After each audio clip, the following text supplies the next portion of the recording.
welcome to this week's midweek warm-up. I know we missed last week. Things have been a little crazy with family and... Was it Emily? But oh, well, apparently things are crazy with me. I'm both. I'm family and I'm crazy. So, anyhow, we are back in Missoula at the Outdoorsman, and yeah, we're here. It's colder now. So it is colder. The first week we were back, we saw it a couple days that got into the 70s. Yes, it did. For like 2 days. And it definitely was not 70 at night. But now it has gone above 45 for over a week. Yeah, that's autumn. So, but in Oregon, that's winter. So it's... they're crazy when... Well, Oregon. okay, in the area in Oregon that we lived at, that's in winter. Roseburg. Yeah. There you go. So if there's funny cuts in this video, it's because we're stopping it when the heater turns on because it's loud. It's a very loud fan. But, you know, it works. That's the way it goes. So, we're in chapter 12. Thought we were in the Outdoorsman. Yes, chapter 12 in the Outdoorsman Church in Missoula. So we're in chapter 12, like Emily probably said. But yeah. Here goes.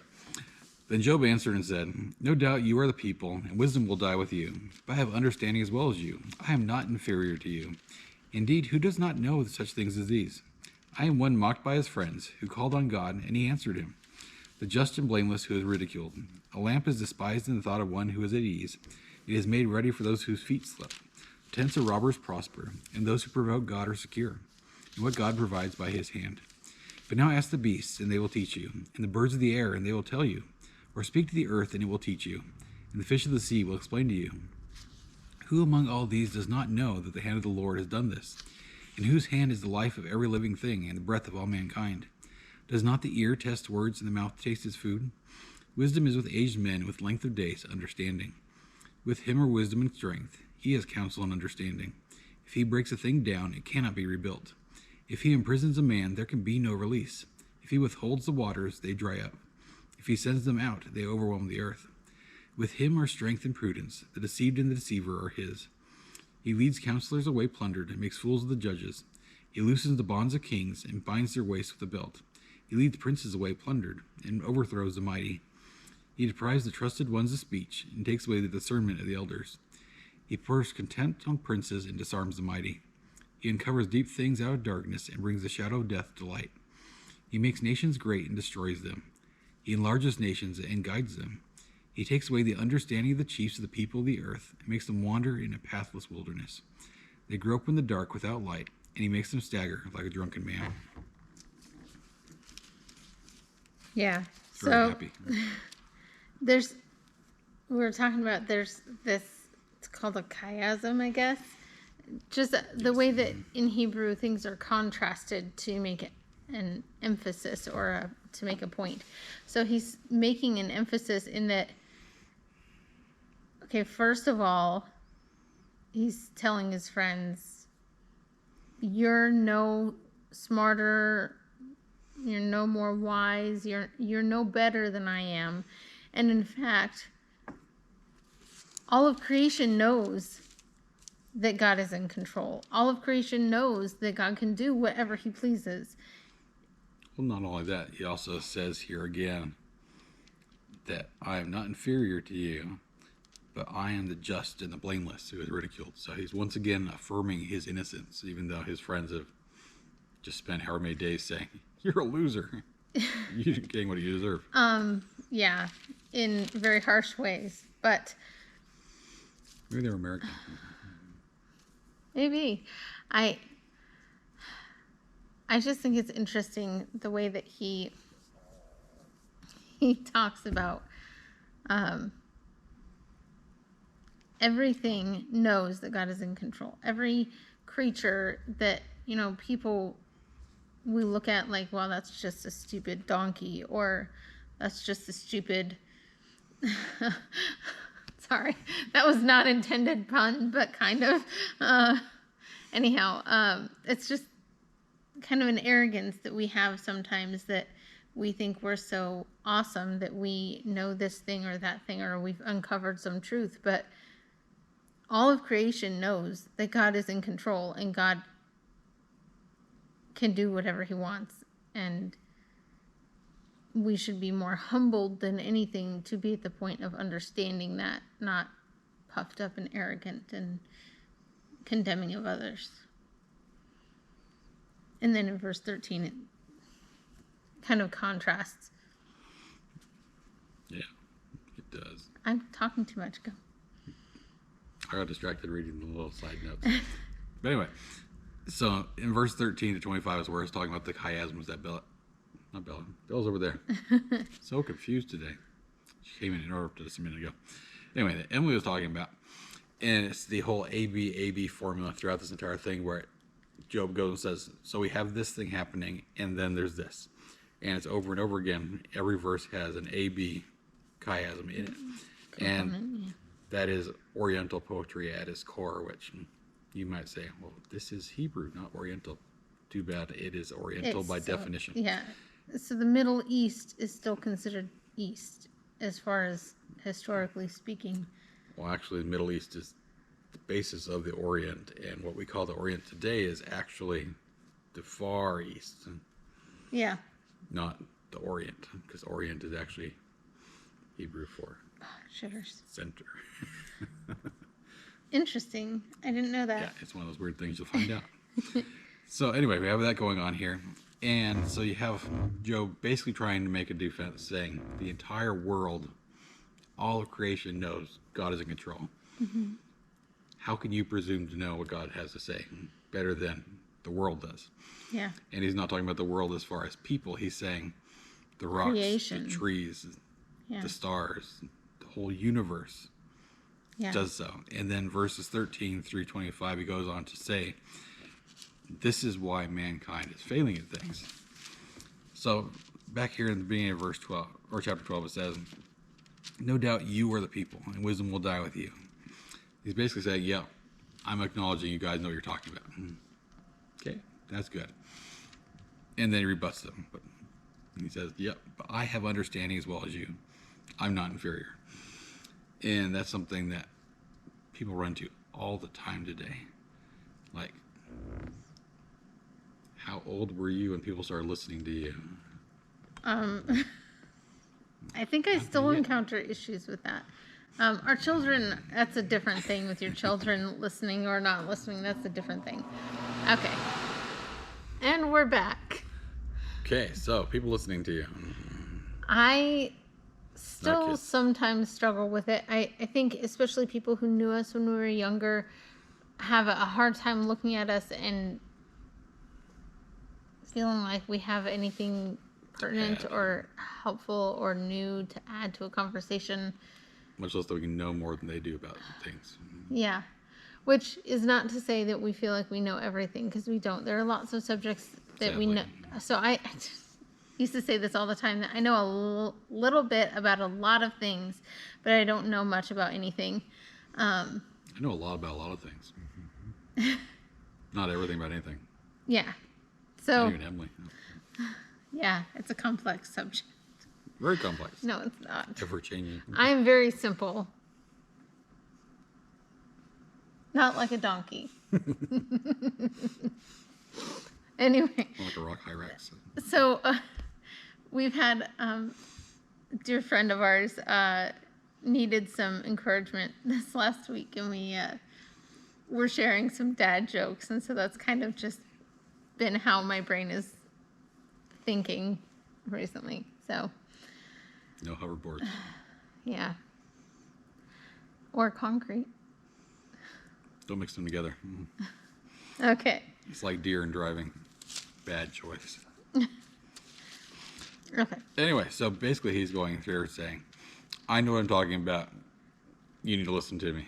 Yeah. And if you don't listen to me, you're showing your own failure to know things. That's what he says here in verse 3 with, indeed, who does not know such things as these?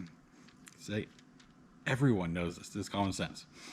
And then he goes on with, I'm being mocked by my friends who called on God, and he answered him. So he's basically saying, I asked God what is going on, and God's been telling me, but you guys are still here talking. Yeah.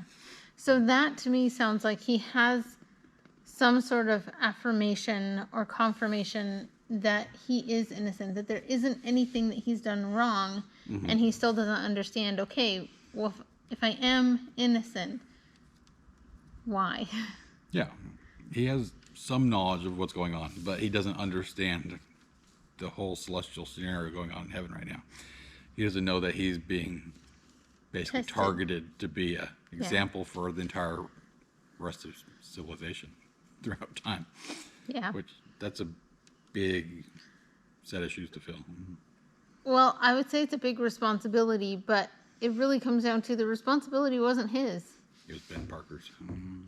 No, it was Oh, Peter Parker's. God's. Aunt May's. No. It's like that was taken from the Bible or something. Yeah. There's a lot of things in our culture. I'm sure you're aware, little things that like, oh, that sounds like this Bible verse. That's because it probably came from it originally and was kind of adapted or applied, whether or not it actually applies to certain. Well, it's been misapplied recently or not. It doesn't matter. Yeah. Okay, so he goes on to say that the world's messed up because it is. And he says, and those who provoke God are secure in what God provides by his hand. And so even people that try and make God angry because they don't want to do what God says, God still has control of them. And he gives them everything that they have, whether or not they wish for him to do such. And so then he goes on to actually ask the evidence of the world around you. And so this would be natural evidencing. There are other ways to have revelation else than just divine revelation through the Bible. And so natural revelation that comes through how the world works, which is what he's talking about here. And there's several other types, but so we'll just to clarify, that natural revelation, though, it's never going to be, oh, I sat in the woods and I ohmed my way and, posed however, and I stared at a tree until I got this new understanding of the universe. That's not how it works. It's a matter of seeing, like you said, seeing how the world functions, how nature works, how God created everything, and that attests to the fact that God is who he says he is. He is the creator, that he controls and takes care of and ordains things to happen. And basically the world's more complex than what could happen by accident. Long story made short. But he goes on here in verse 7 and says, now ask the beasts and they will teach you, and the birds of the air and they will tell you, or speak to the earth itself and it will teach you, and the fish of the sea will explain to you. He's saying that everything in existence shouts of God's glory. And you look outside and around here you see Missoula, which that's not really shouting God's glory, but most of Montana is doing such. Now, if you drive around... The area of Missoula, the scenery is not terrible. It's just tainted by the university. But anyway, if you drive around New Mexico, I have more issues trying to justify that one as being that. But that's also a direct understanding of what man has done to nature. So New Mexico today is not New Mexico from 400 years ago when it wasn't a desert. That's showing what we have done to the world. So New Mexico, it's not pretty. You can say it's pretty. It's some parts of it are.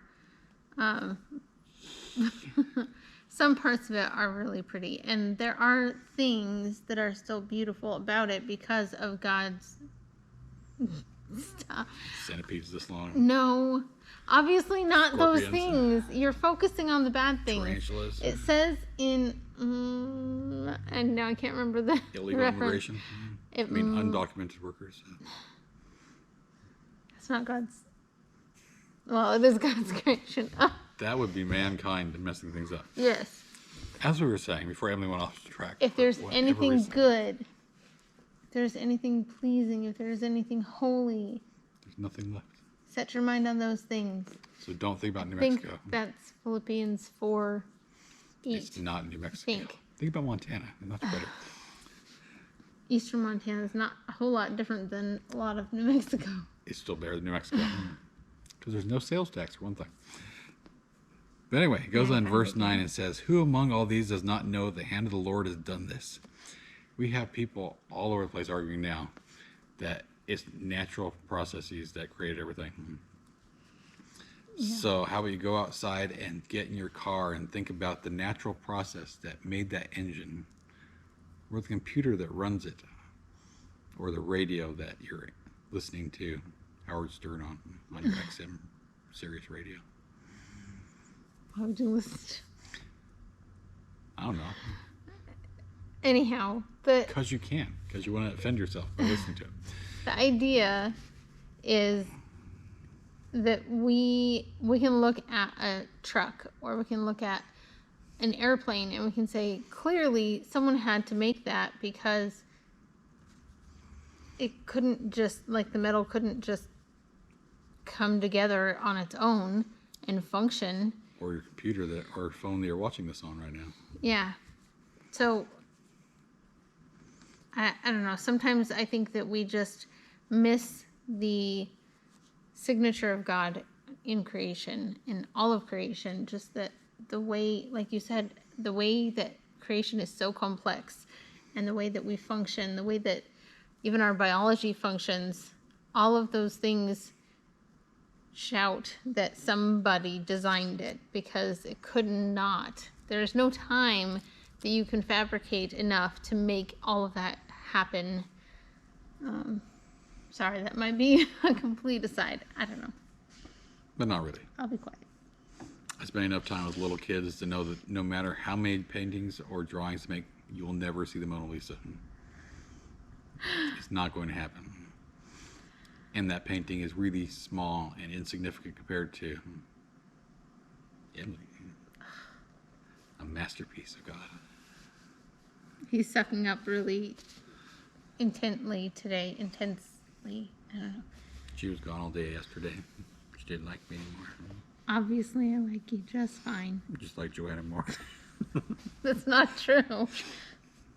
I enjoyed a day yesterday with a friend, just kind of out and about, and we did Bible study, and it was a good day. But then I came back, and Nathan was super lonely, even though we have 3 children. We're keeping him company by Braying at each other. literally braying at each other. So it was an interesting day. I don't understand. I don't feel like I diffuse things that much, but when I am gone, it's like everything just descends into She doesn't. chaos. It's a reaction to her not being there. I don't know. Anyway, It's all that estrogen building up. why would that be more of an issue when I'm gone? Because it didn't build up when you're there. You kind of suck it out of her there. Because you're so attractive. You did not successfully bring that one back around. Let's get back Oh, I to totally did. the chapter. No, you failed. Never. Okay, so anyway, it goes on, and he says, in whose hand is the life of every living thing and the breath of all mankind? He's really saying you could look past all creation outside, all the plants, the animals, the birds, everything else. Mm-hmm. You yourself are still here alive for one reason only, and that's because God lets you be. Mm-hmm. And he says, does not the ear test words and the mouth taste its food? He's saying all these sensory inputs coming in are interpreted by your brain, and they should all tell you God's in control. Mm-hmm. Yes. God is the biggest, baddest thing in existence. Mm-hmm. Not bad as far as evil or like there's nothing more powerful, capable, or impressive than God. It's more like the 80s. We'll go with neon.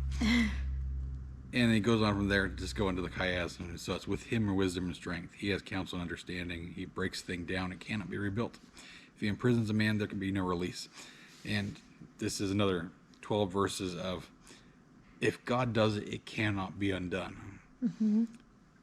And no matter what it is, which he covers a very large array of subjects here, it's, if God does this, it is not going to be undone. And he basically goes through and references a whole bunch of things that haven't happened yet, that do happen later in the Bible.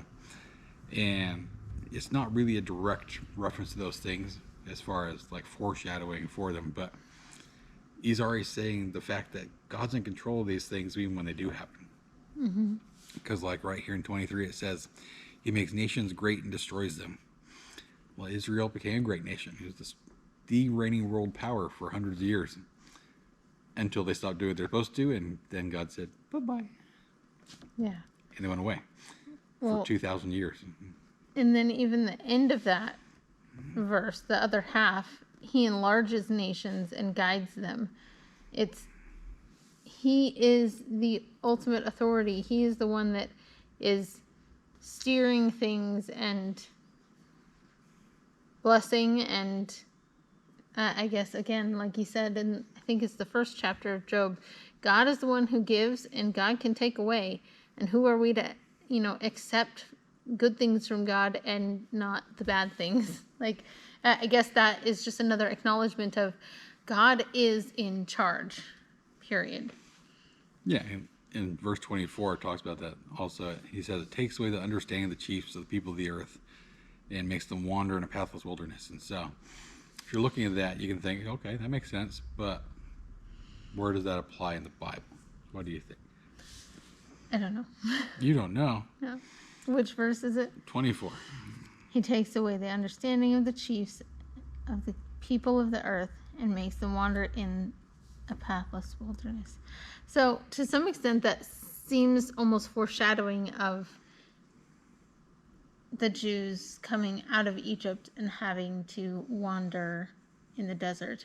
Not to say that it was necessarily a prophecy, Well, but you could say it's prophecy. We don't know.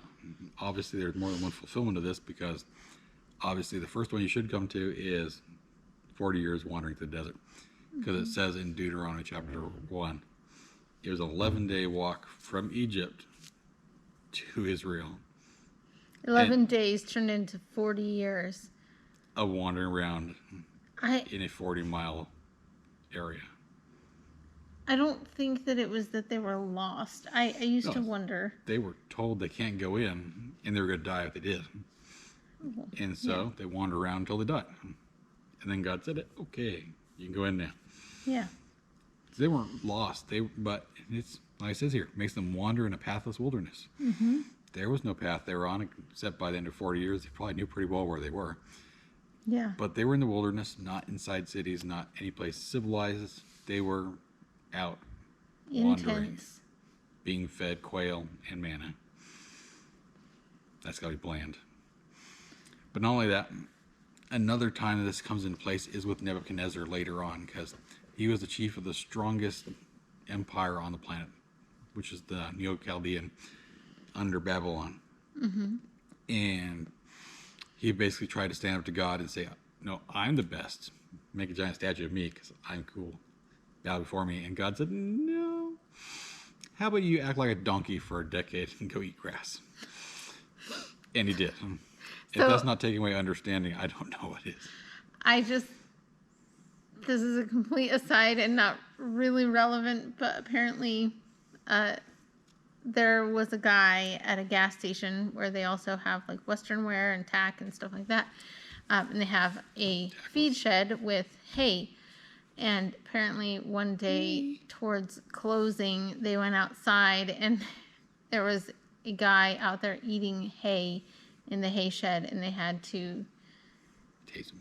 No, they had to, tell him, hey, you can't eat the hay, sir. And on one hand, I laugh because seriously, you're eating hay. Like, that does not sound appealing. But on the other hand, what is going on in that person's life? I don't know. It's sad. Like I said, it was completely aside. No, this person was homeless. But then he'd be a donkey. Okay, anyway. It says it right here. Anyway, so. That's not a political statement. That's your own fault for picking that as your animal. Republicans are elephants, so they never forget. Yeah. So they forget what mice look like, apparently. But that's the way it goes. Anyway. But all this goes through, and it talks about that. And so you have God showing that he is bigger, better than anyone else, and has control of everything. And then finally ends in verse 25 with, they grope in the dark without light, and he makes them stagger like a drunken man. And I would say that really is the state of the U.S. today. The U.S. has lost all of their understanding, and we're wandering in this pathless wilderness, and we're groping around in the dark, Trying to figure out what is it that we have lost? Where are we supposed to be at, and why are we failing? Yeah. And they keep looking around at the rest of the world saying, we're still in control, yada, yada, blah, blah, blah. When the U.S. is really failing in pretty much everything we're doing. And there's lots of reasons for that, which we're not going to get into. But the biggest reason is because they have abandoned the Bible as a whole. Mm-hmm. If we don't have the Bible in our schools, then our kids are not going to know. Yeah.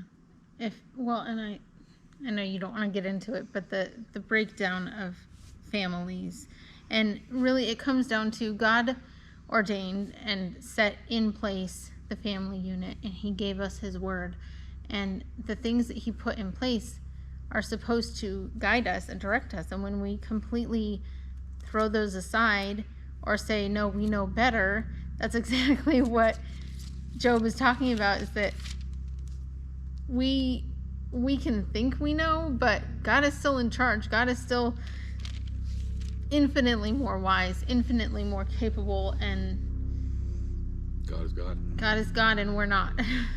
As much as some people may want to be. Yeah. Anything else? Yes. There's more. There are like 30 chapters of it. Okay, what else? Anything else for today? Job was a wise man that did some stupid things. Okay. That's normal for people. Yeah, well, doing stupid things is... Maybe not being wise, but doing stupid things, yeah. Yeah. I don't know. I think his response here is more reasoned and more... I don't know. He's not... It doesn't seem he's taking quite as much personal offense. He's kind of just gone, I guess I'm done with arguing with you. All of creation already knows, and God can do whatever he wants. So yeah, his earlier responses are all very emotional, but this one is very reasoned and logical when he goes through it. Mm-hmm. Yeah, he starts out with the emotion saying, I'm not less than you. Yeah. I've done things right. I'm right before God. But all of creation is orderly and wants to show the same thing as I'm telling you now. And he goes through orderly and says everything. And this is really what we should do when we are responding to people, is not let emotion get us in trouble, because in James it talks about the tongue being the thing we can't bridle. And that's pretty stinking true. Yeah. Even if you want to, you're going to say stupid things because you're human. Yeah. We say stupid things because we don't think about it before we do it. And of course, I can't remember which proverb, but there's a proverb that says even a fool can seem wise if he remains... If he doesn't open his mouth. Yeah, if he doesn't open his mouth or remains quiet. So... Depending on the translation. There are... I wonder what it says in the Cotton Patch. That's not even a translation. Oh, it is. No. I'm going to get one. That's sometime. an allegory. We're going to read it. No. That'll be just for Guy. Maybe next week I don't know, we might take a break in the coming weeks and just have a video that we do kind of talking about Christmas. Different, well, we'll talk about Christmas, but maybe talking about... Show a 3-inch tree.